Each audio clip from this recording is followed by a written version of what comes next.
Hey there, folks. Welcome to Spectrum Pulse. We talk about music, movies, art, and culture. And today we're going to be talking about the new album from Panic at the Disco, Too Weird to Live, Too Rare to Die. Now, it's common knowledge in the music industry that the last groups to jump onto a trending bandwagon are often the worst of them. These are the acts that can only get success via peripheral engagement with the big stars, the desperate acts shoved out by the label to wring every last penny out of the dying genre. And if the genre is already facing some critical malign or serious backlash, you can bet all the worst of it will be dumped upon the groups at the very end. Because, let's face it, those are the ones that stick out in our memory. And today, we're going to be talking about one of those groups from the dying embers of the pop rock genre in the mid to late 2000s, which somehow managed to carry on and even prosper despite all the hatred. Yeah, folks, we're going to be talking about Panic at the Disco, one of the more interesting and frustrating stories of the pop rock genre, complete with critical and audience polarization. Simply mentioning this band often gets you wildly differing opinions. And the sad fact is that most of these opinions aren't particularly well informed or were shaped by a lot of the backlash against the emo genre. Now, personally, I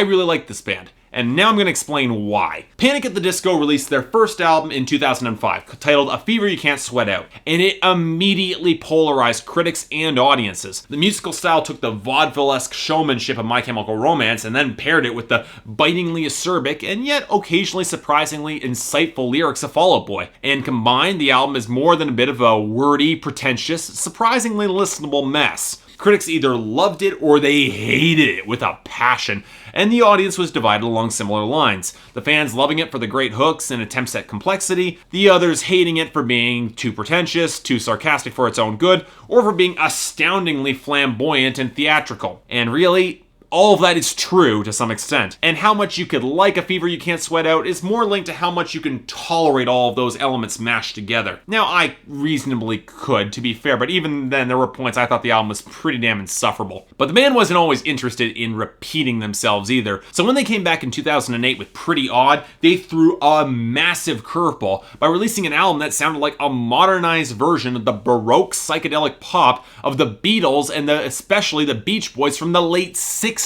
The majority of the fans and especially the critics were thrown off guard, and while the band won some measure of critical acclaim for the artistic shift, most of their teenage fan base deserted them in confusion, and I gotta admit, I was one of those people. Which really, retrospectively, is a damn shame, because the album is really something kind of special, almost reaching the point of earning that label of the modernized version of Brian Wilson. However, a few critics pointed out that the band would have likely maintained more relevance if they had stuck to speaking to today's generation instead of aping that of the past. And the funny thing is, Panic at the Disco opted to do just that in 2011 with Vices and Virtues. Now, this was a creative direction in a very big split that completely divided the band, leaving them without their primary songwriter, Ryan Ross. Thus, the album does sound very transitional, and like all the albums from Panic at the Disco, it's a bit of a mess. But at the same time, it's probably my favorite album from them. Yeah, it's not quite as complex as their previous works, but it nails all the elements that cemented Panic at the Disco as the spiritual successors to Brian Wilson, at least in my mind. Incredibly catchy hooks,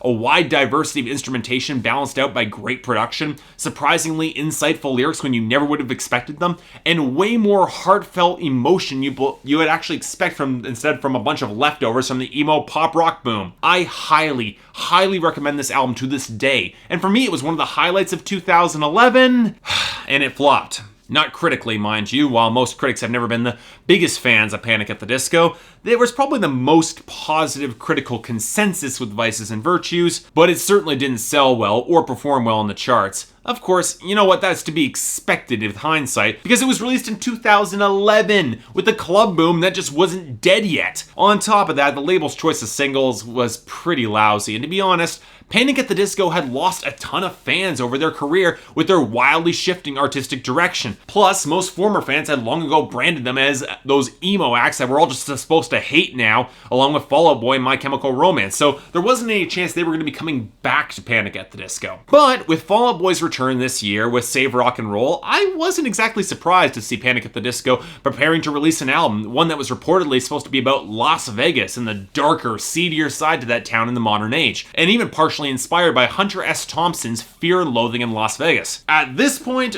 I just threw up my hands and went into this album expecting a cacophonous, deranged mess. but hopefully hopefully a mess with a purpose, with some great songs and some interesting ideas. So did Panic at the Disco's Too Weird to Live, Too Rare to Die actually manage to succeed here? Well, that's a bit of a tricky question, because there's a lot going on with this Panic at the Disco album, and not just because the band decided to pull yet another stylistic shift. In fact, I would not be surprised if this album was the real breaking point for the majority of whatever fan base is left for this band. The point where they're just gonna yelp, screw it, throw up their hands, and consign the band, and this album in particular, to the trash. But I'm here to tell you, you might want to rethink that, because if you can get into the right headspace with Too Weird to Live, Too Rare to Die, you're probably going to find the same band that you fell in love with all along, who have delivered yet again another incredibly strong album, and one I'm definitely going to recommend at the end of this video. But let me get the real issues out of the way here first. There are big problems with this album, namely the first 4 songs not being very strong. The worst point being Girl That You Love. And since the label has been picking Panic at the Disco singles again, they of course picked the first 2 songs on the album, This Is Gospel and Miss Jackson. And really, while I don't think either song is great, they're not bad either, they do set the tone of this entire album. Overloaded bombast, exaggerated highs and lows, and a seething undercurrent of darkness beneath the surprisingly danceable electro rock music. It's also here where we're going to find the 2 elements that will alienate most of their audience: the overproduction and the auto-tune. The former really is not excusable, and it's the same problem that afflicted Fall Out Boy's album Save Rock and Roll this year, and I'm guessing it has something to do with the producers from the label. The mix is just overstuffed on the bad tracks with so many electronic elements that the guitars or any semblance of organic instrumentation is just buried very deep. Now, you could argue that that's part of the point, obscuring reality with all manner of flash and glitz, but it makes for many songs that feel more than a little overwhelming on first listen, with blasts of noisy, fuzz-saturated synths and these pounding, cacophonous heavy beats. It's definitely a lot rougher around the edges than Vices and Virtues in this respect, and I can definitely see why some people would consider this something of a simplification or a step backwards or selling out even. But the funny thing is that all the intricate melodies, all the reasons that you fell in love with Panic at the Disco in the first place, they're still here. And they're still compelling. And the surprising fact of that is that a lot of the instrumental experimentation is here too. It's just that the influence and its source has changed. It's less late 60s Brian Wilson now and more 80s electronic synth pop, driven primarily by synthesizers with the guitars lurking at the back and just waiting for the right points to explode all over the place. There are definitely points on this album actually that sound very reminiscent of the most recent Killers album from last year, Battleborn. And while that album was very hyper earnest and going for over the top in a Jim Steinman-esque campy way, Panic at the Disco is a lot more melancholic under the surface. If there's gonna be love found on the dance floor with this album, it'll likely be passionate but very fleeting, and also likely drug-induced. This is also where the auto-tune comes in. It's all over this album, at many points arguably for no good reason, because there are spots on this album where the raw power of Brandon Urie's voice could suffice on its own. But I am going to defend the auto-tune here because it does partially reflect some of the band's message. Like with Kanye West, 808s, and Heartbreak, it reflects Urie's attempted separation from the reality of his own feelings. He's trying to pull himself from his admittedly powerful, deeper emotions and just go along for the shallow ride with no consequences, until the auto-tune drops out to reveal the real passion underneath, and the juxtaposition of what gives the songs a surprising amount of depth and weight that, well, you wouldn't really expect from dance party synth-driven electronic rock. Indeed, actually, that's kind of part of the point, and here's where we get to the lyrics and theme. As with previous Panic at the Disco albums, the thematic through line, it's pretty loose, but the intention here is very clear. They're trying to revel in the decadent excess of Las Vegas with its quick hookups and wild partying, except that Brandon Urie can't emotionally detach from any of his hookups, and he's smart enough to recognize shallow decadence for what it really is. Thus, the album ends up attempting to be 2 things at once: a shallow, hard-partying dance record, and an anti-party album for those who are smart enough to clue into the deeper message. In the first element, it works just fine. The songs are catchy and have some pretty fantastic hooks, but it's the second element, the anti-party message, that opts to be a little bit more subtle, and thus I don't quite think it entirely sticks the landing. Sure, the escalation of melancholic awareness builds up really well throughout the album, and it's no surprise that the album ends on a heartfelt piano ballad confessing his honest and sincere love, but there are points throughout this album that are a little harder to reconcile. Take Miss Jackson, for instance, a song attempting to address the double standard between guys and girls sleeping around, and I don't think it entirely sticks the landing because it's a little bit too accusatory to the girl instead of playing the double standard for what it really is. Now this comes back partially to the technical songwriting, which, to be completely honest, isn't totally up to the task of handling the dichotomy they're looking to pursue with this album. Sure, the delivery, particularly in the vocals, and the production is there, and at some points the songwriting gets tantalizingly close to the right place, but it's inconsistent in its detail, and it lacks the richer nuance that informs acts like Lord's anti-party record, Pure Heroin. That being said, though, I can't help but feel that raw simplicity of the band's message does execute pretty damn effectively, and it does actually end up having a more satisfying conclusion in the end.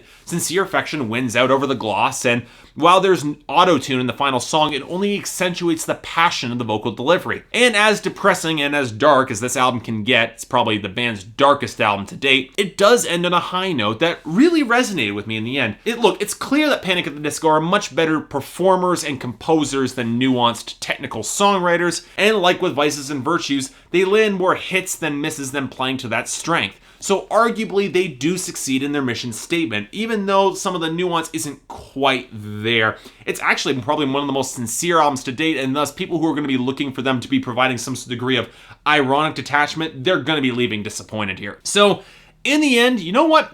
I definitely recommend Too Weird to Live, Too Rare to Die by Panic! At the Disco. If you're looking for a fun, modern, ruckus dance record and you don't care about the lyrics, that's all you're looking for, you're gonna love the high-energy bombast and great hooks, particularly on the second half of the album. If you're hunting for another lyrically evocative Panic! At the Disco album, I don't quite think that it has the massive smash singles of Vices and Virtues or Pretty Odd, but it does manage to capture an effective emotional landing, and if you're looking for an album that both revels in and transcends the party, Panic! At the Disco does a shockingly great job. You know what? And I'm going to say this, it's going to get some controversy about it. I'm going to give this album a solid 8 out of 10. And a fair warning to any fans of the band here. Look, it's another stylistic shift, and it won't be for everyone. But then again, this is Panic! At the Disco. You should be used to that sort of methodology by now. So, how about you all should go check out Too Weird to Live, Too Rare to Die by Panic! At the Disco. I'm serious here. Actually, go check this out. You might be surprised by what you find. So yeah, thanks a lot for watching. I can't imagine this review will go over with much controversy.